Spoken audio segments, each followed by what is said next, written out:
Alright, here we go with part 2 on our unit on the Roman Empire. Today we're going to be talking about a little bit about the Roman military, also known as the Roman Legion, and Rome's first major test against an enemy in the Punic Wars. So let's get started. Alright, the Roman Legion was divided into infantry and cavalry. And the Roman Legion, each legion consisted of about 5,000 soldiers. And as we talked about last class, every citizen had to serve in the military for 10 years. That includes patricians and plebeians. The legion was divided into smaller groups of 100, later 80 men, called a century. And if you were a part of a century, you were called a centurion. Roman power grew slowly and steadily. Okay, so they slowly consumed the Italian peninsula, if you will, until eventually they conquered all of the Italian peninsula. And here is a look at a Roman legionnaire or a centurion, and you can see here the different patches representing the different units that you may have served in. Okay, either infantry, cavalry, maybe archer, long spear, things of that nature. And this gives you some idea as to how large the legion was. Okay. Here again, one of these little orange diamonds represents 20 soldiers. And then here you have the cavalry as well. And cavalry are soldiers on horseback.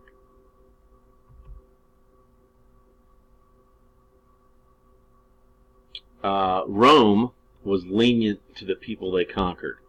So it's not like they took over people and killed them all and made them slaves.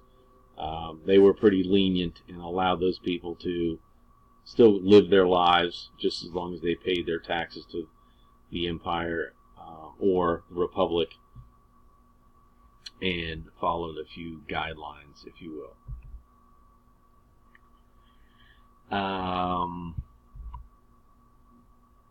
Some of the people they conquered, going back to the slide here, were allowed to be full citizens if they lived on the Tiber River. The Tiber River is a river very close to Rome, located on the Italian peninsula.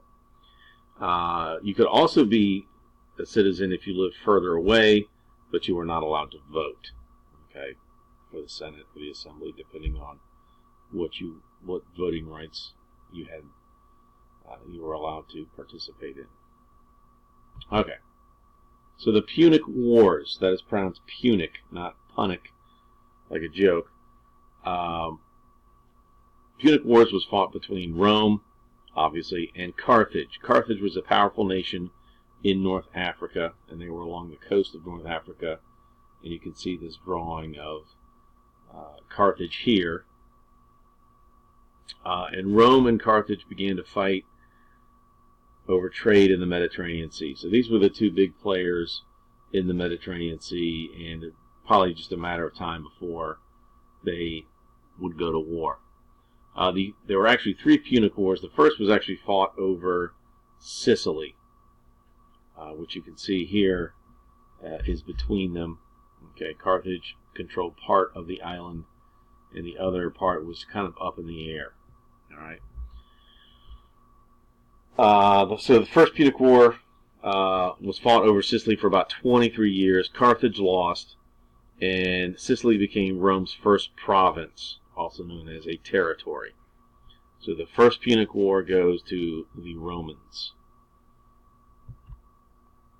Going to the second Punic War, a very famous individual, his name was Hannibal, and he was a Carthaginian general, very brilliant, very good at strategy, and what made him unique in this case was that Hannibal used 50,000 men, 9,000 cavalry, and 60 elephants on a trip to attack Rome from the north.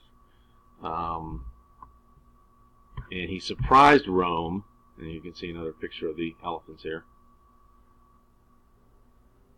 You want to check that out, Coop? Mm-hmm. All right.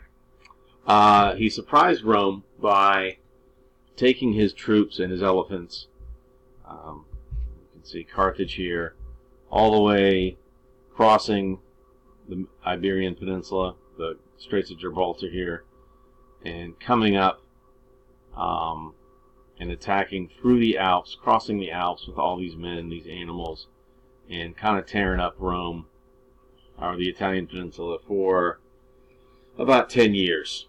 Okay, so he was a problem for the Romans, and, obviously he kind of made his name legendary by pulling off that stunt, crossing the Alps with elephants and all those men and horses. Unfortunately, a Roman general named Scipio defeated Hannibal. Okay, so as great as a general as Hannibal was, eventually he kind of just ran out of resources, soldiers, and he was defeated, and thus giving the Romans the victory in the Second Punic War. So by the time the third and final Punic War rolls around, Rome has pretty much established itself as the power. Carthage is significantly weaker, and Carthage was no longer a threat. Okay, so they were just kind of an obstacle there that Rome could take care of at any point in time. And this time, in the third and final Punic War, Rome destroys Carthage and pretty much sells all the Carthaginians into slavery. So much for being tolerant of the people they conquered. So Rome, I guess Carthage was the exception to Rome's kindness in this case.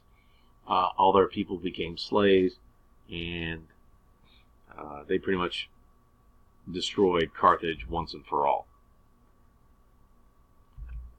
And Rome is in control at this point. The victory in the Punic Wars gave Rome control of the Mediterranean, which would allow them to grow their empire unchecked.